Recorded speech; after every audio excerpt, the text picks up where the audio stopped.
Hello, আসসালামু আলাইকুম। আশা করি সবাই ভালো আছেন।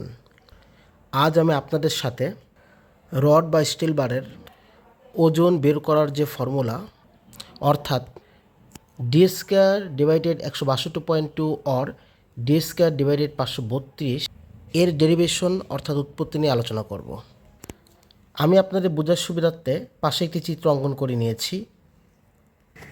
এই চিত্রে আমি 1 মিটার লেন্থের একটি রড নিয়েছি, অর্থাৎ 1000 মিলিমিটার। এখানে ডি ইজিক্যাল টু ডায়ামিটার।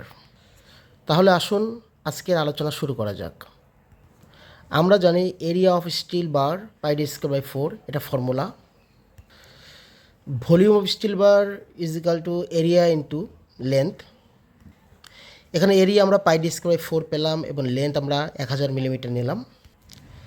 আমরা জানি density of steel bar per cubic মিটারে হচ্ছে 7850 কেজি, অর্থাৎ 1 ঘনমিটার রডের ওজন 7850 kg. Weight of steel kg per metre সমান সমান volume of steel multiply density of steel. এখানে ভলিউম অফ স্টিল আমরা pi d square by 4 into 1000 এটা বসালাম, ইন্টু ডেন্সিটি অফ স্টিল হচ্ছে 7850।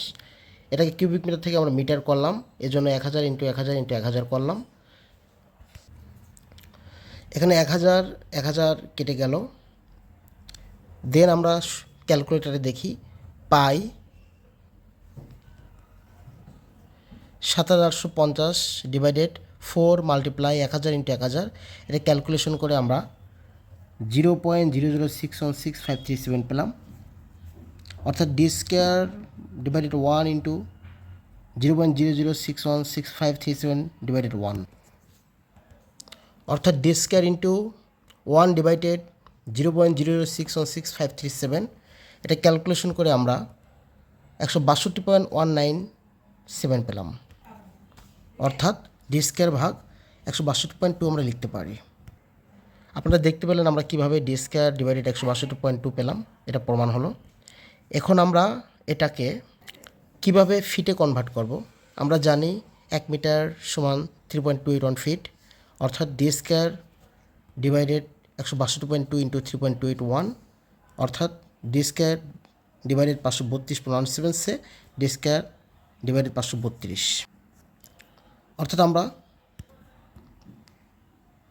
পার ফুটের রডের ওজন বের করতে চাই, সেক্ষেত্রে আমরা ডি স্কয়ার ডিভাইডেড 532 এই ফর্মুলা ব্যবহার করব। আর যদি পার মিটারের ওজন বের করতে চাই, সেক্ষেত্রে আমরা ডি স্কয়ার ডিভাইডেড 162.2 এই ফর্মুলা ব্যবহার করব।